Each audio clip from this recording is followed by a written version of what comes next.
Good evening, ladies and gentlemen, and welcome to another exciting episode of You Don't Jazz No Berries.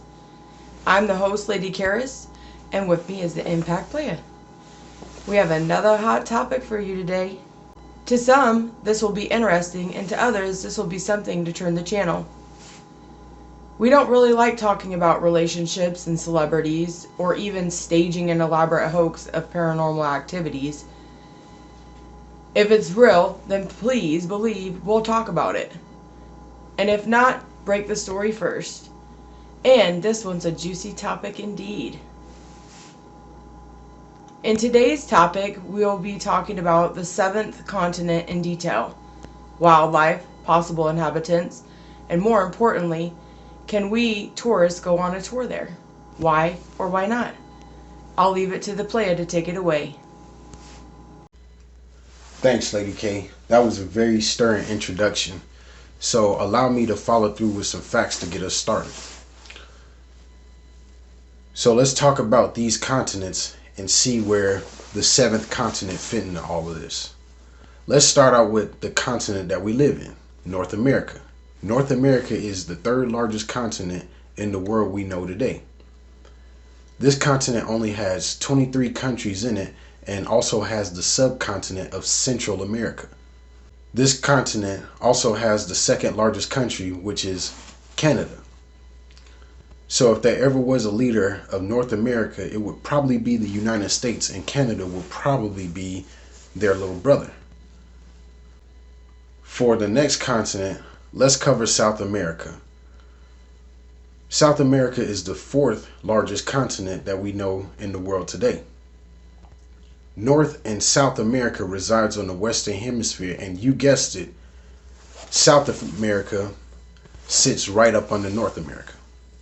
South America was colonized by Spain and Portugal, so besides English, they also speak Portuguese and Spanish. The biggest country in South America is Brazil, where they speak Portuguese predominantly. So if there ever was a leader of South America, it would probably be Brazil. Let's move on to the sixth largest continent, or the second smallest continent, that of Europe. This small continent is riddled with war and hosted about 46 of them, including 2 world wars. England themselves has been involved in 171 conflicts, and the world only has 193 countries in them. So, in retrospect, England has gotten to everybody's business, either trying to control or conquer nations. They also seen the rise of Napoleon Bonaparte and Julius Caesar, to name a few. Arguably, we could say the leader of Europe is actually England. The second largest continent in the world we know today is Africa. This land has inner turmoil even to this day, but we're getting better by the day. This continent has some of the fastest growing economies, and most nations within this continent stop their inter-conflict and establish themselves as a united front. The leader of Africa would probably be South Africa. Now let's talk about Asia. Asia is the largest continent in the world we know today. Asia is home to the transcontinental country of Russia, and the second largest country in the continent of Asia would be China. And China is the largest growing economy in the world. Asia has 48 countries, and America has 2 territories out there, being the Philippines and South Korea. The leader of this continent will probably be China, but don't sleep on Russia, because this whole country can be considered its own subcontinent, giving them a seat at the table. Let's talk about the smallest continent, that of Australia. The indigenous people of Australia got drove into a corner to the point of extinction. Australia was colonized by England in 1788. The person who led the charge was Captain James Cook. I guess the greater question to ask is, why did England colonize the furthest point east and the furthest point west. Now, this brings us to the seventh continent. What is the seventh continent, and how many expeditions has been set to go there? Did we actually succeed in these expeditions? Is there any evidence of wildlife that could be sustained, or any evidence of us human beings that can actually go there and sustain life on the seventh continent? Well, I'll leave that to Miss Lady K to give us details about the seventh continent and how we arrived here today. Thanks, Impact. Well, let's get right into some facts about Antarctica. Antarctica is the fifth largest continent in size. It's approximately 5.483 million miles squared, or about as big as the United States and Mexico combined. It's almost completely covered by a layer of ice that averages more than a mile of thickness in certain places, and in other places it actually averages up to 3 miles in thickness. Fun fact, there are no permanent residents of Antarctica. According to www.auroraexpeditions.com, there are no native Antarcticans and no permanent residents or citizens of Antarctica. There are only people that visit there for a stay seasonally. The people that stay here are researchers and tourists. There are no cities in Antarctica, only stations, which are set up for research according to www.oceanwideexpeditions.com. The most common language on this continent is Russian, and then English according to southamerica.travel. According to Quora.com, you can't even buy land in Antarctica, even if you wanted to. Although some countries have tried to claim some of the land, but they have gotten nowhere in their claims. Antarctica is said to have the coldest climate on Earth, and the temperature in the interior throughout the year is about negative 70.6 degrees, with a minimum temperature of about negative 30 degrees Fahrenheit during the winter season. Wow, that's really cold. I could see why there are no permanent residents. The coast is a bit warmer though, I guess, and the temperatures can reach a max of between about 28.4 degrees Fahrenheit and 46.4 degrees Fahrenheit during the summertime. I'm guessing the visitors won't be breaking out their bikinis and sunblock anytime soon. There are only 2 seasons on this continent, summer and winter. The summer runs from October to February, and all other months are considered winter months. During the summer months, the sun is almost always in the sky, and days rapidly get longer, until eventually the sun doesn't set at all. This is what is called the midnight sun, and Antarctica is the only southern location where this can be seen. January is the warmest month, and if anyone is in Antarctica when winter comes, they won't be leaving until summer comes again. At this time, flights and ships actually cease travel to and from because of weather conditions. They become too treacherous for them to travel. In Antarctica, there are many different types of wildlife, but the top 10 animal inhabitants are the Adelie penguins, chinstrap penguins, leopard seals, elephant seals, snow petrels, king penguins, emperor penguins, and killer whales or orcas. There are also birds called snowy sheathbills, and they are known as Antarctica's vultures, and these birds will scavenge around the penguin colonies. There are 2 main types of vegetation that grow here, which are Antarctic hairgrass and Antarctic pearlwort. These plants are a bit different than mosses, lichens, and fungi, which also grow in Antarctica, because they are able to photosynthesize through their vascular system. Now, let me pass this over to Impact with some more information. What do you have for us, Impact? Thanks, Lady K. So what can be taken from the last segment is no one actually owns any stock in Antarctica, but according to www.antarctica.gov.au, Antarctica is governed internationally through the Antarctic Treaty. This treaty was signed in 1959 by 12 countries who had scientists in the area at this time. 7 countries include Argentina, Australia, Chile, France, New Zealand, Norway, and the United Kingdom all maintain territorial claims to Antarctica, although the United States and most other countries do not recognize these claims. The treaty is a group of related agreements that regulate international relations for Antarctica and states three main articles. This treaty has agreed to restrict access to any human in 16 areas of special scientific or environmental value in Antarctica.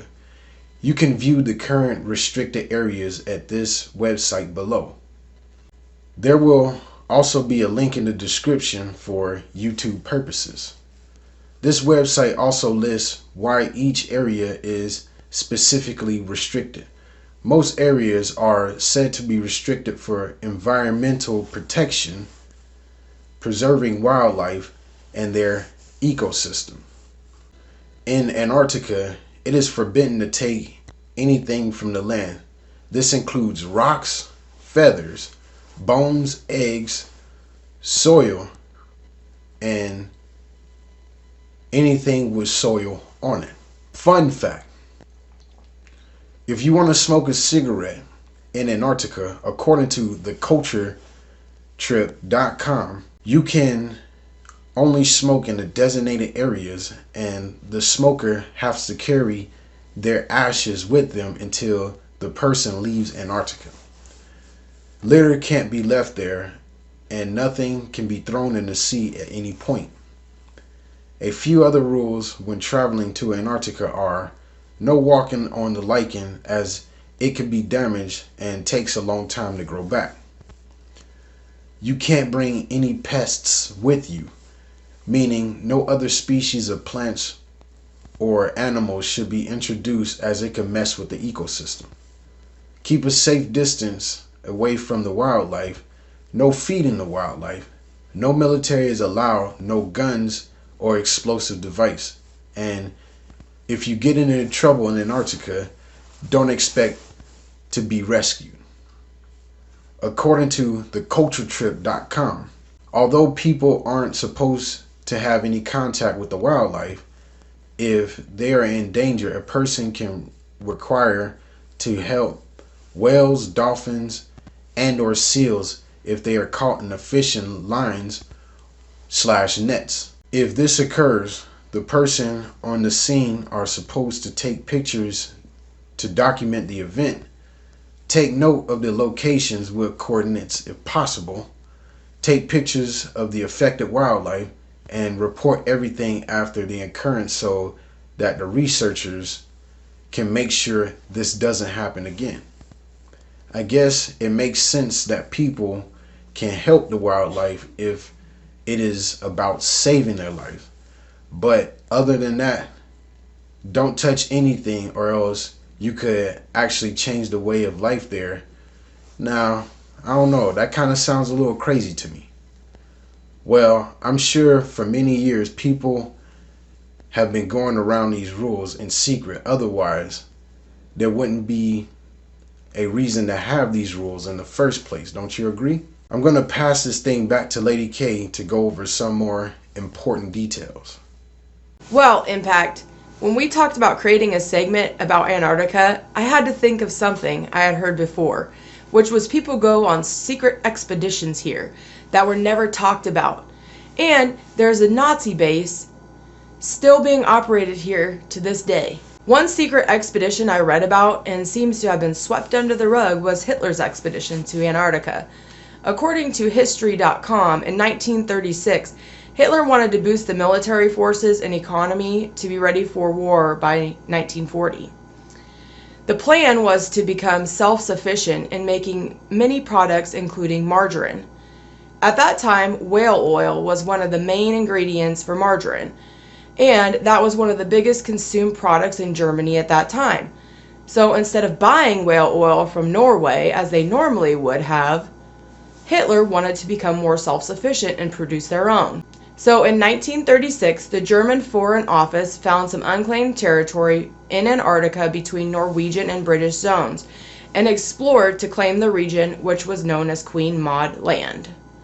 After they had explored and increased the known area of Antarctica by 16%, they also found a line of volcanoes known as the Atlantic Ridge. They returned home, and their findings were not made public until 1958. The first permanent station of Germany was not made until 1981 in Antarctica. This is just one example of many secret expeditions to Antarctica, as I'm sure if we dig a little bit deeper, we could find even more. Wouldn't it make sense they would leave a couple people behind to keep an eye on things? I guess we won't ever know for sure, since there are so many restricted areas. Sure, there's always Google Earth, but how do we really know what we're looking at is real and not something edited? The next theory was there was actually a crater found under the permafrost by the German Aerospace Center, and the crater is actually an entrance into the center of the Earth. Then, some have said that there's 2 craters along the coast of Antarctica, and these craters are actually secret entrances to government facilities. Research has led to believe that the Nazis have USO technology and have hidden UFOs in Antarctica. This is why some of the areas are classified as restricted. What do you think? That these craters could actually be the UFOs themselves and they're buried under the permafrost? What do you have for us, Impact? Now, those sound like some pretty interesting theories. Now, allow me to go over some more theories that are truly, truly noteworthy. The first theory I want to cover is some ancient civilization built pyramids in Antarctica. Yep, you heard me right. In 2016, pyramids were actually discovered in Antarctica and measured 1,220 meters tall and were said to be built by an ancient civilization over 100 million years ago. And they are still standing to this day, as you can see right here. Theorists say that the government blocked images of this even on the Google Earth feature, but scientists state these are actually horn or non-attack mountains. Horn mountains are formed after erosion washes down the side of the mountain, making it appear like a mountain. Non-attacks are the peak of the mountains that protrude through the ice and are higher than the surrounding terrain. 2 of these pyramids can be found about 10 miles from the coast, while the third is located near the shoreline. There are remnants of an ancient Atlantean civilization that may have existed in Antarctica. Even some experts have said these pyramids were built by aliens, although most scientists say there's no proof of this. The ancient civilization that built the pyramids could have existed because even the ancient map Karus, I hope I'm pronouncing it right, which was created by Dr. Charles Hopgood, shows Antarctica without ice. This map was founded in Turkey by a naval officer and later was evaluated. They believe this map was actually copied from a map made in ancient times about 6,000 years ago. I'm sure if you're like me, you've heard of Planet Pangea. If you haven't heard of it, Planet Pangea was a theory that the world was basically one big supercontinent that started breaking away about 175 million years ago. In this picture, you can see that Antarctica would have been hooked up to Asia and Australia. In another theory, Australia and Antarctica were hooked together and Antarctica was hooked to South America. So that would support the claims of it actually being warmer. So, there's Another theory I came across, how we keep bringing up Google Earth. Well, one theory going around is that the red cross actually appears when using the weather feature on Google Earth, and a rogue employee wants you to see something that's hidden there.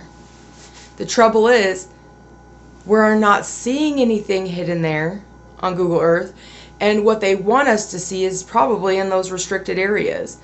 And I wonder what they could be hiding there. Another theory that caught my attention was the Antarctic and South Pole don't even exist at all. This theory is very popular among flat Earth theorists in saying the ice wall stops everything from falling over the sides of the Earth, and we can't confirm this because the United Nations strict no-fly and no-sail zones around Antarctica. Can this one ever be proved or disproved? I'm not sure on that. The most interesting part of this to me is that the government literally helps all of these theories take root by restricting areas to everyone and everything. Also, when you're traveling to a location, how do you know that's actually where you're going? If you aren't flying the plane or steering the boat, who's to say what direction you're actually even going in? I'm not saying I support or don't support this theory, but it is something very interesting to think about, especially since we're drilled from a young age to believe that the world is round, but most maps we're taught off of for geography are based off of the flat earth theory, and the continents aren't even the correct sizes. I heard they make these maps by actually making a projection onto the paper. So how can these be accurate, and why are we taught from these as children? Alright, you guys. Now let's go over the final theory. The final theory that I wanted to discuss is not only do they have what is thought to be pyramids, but they may have the remains of giants under the ice. What are these giants, you ask? These giants are called Nephilim or Nephilim, however you want to pronounce it. And according to this website below, Nephilim means the fallen one. The Nephilim were the children or the byproduct of divine beings or the fallen angels and by human women. During the Great Flood, the Nephilim and other ungodly creatures lost their lives and their bodies at this time. As a result of the flood, one can argue that the great continent separated itself, and in the formation of Antarctica there lies giants and the consciousness of other creatures. There are also icebergs that are almost perfectly rectangular as seen here and were said to be made by aliens. I have read that there could be aliens living in Antarctica right now. According to this website below, there are warm pockets of air under the ice that can reach up to 77 degrees Fahrenheit. This area is like an underground cave system and was created by volcanoes in the area.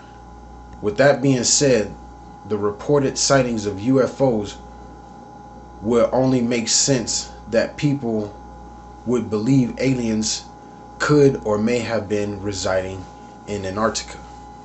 So that concludes our episode today, and I hope you learned something, as I know I did. If you'd like to check out our website, it's listed below. Please let us know in the comments and any theories you might have that we didn't cover today, as we'd love to hear your thoughts and opinions. As always, thank you for joining us, and stay tuned for another episode of You Don't Jazz No Berries.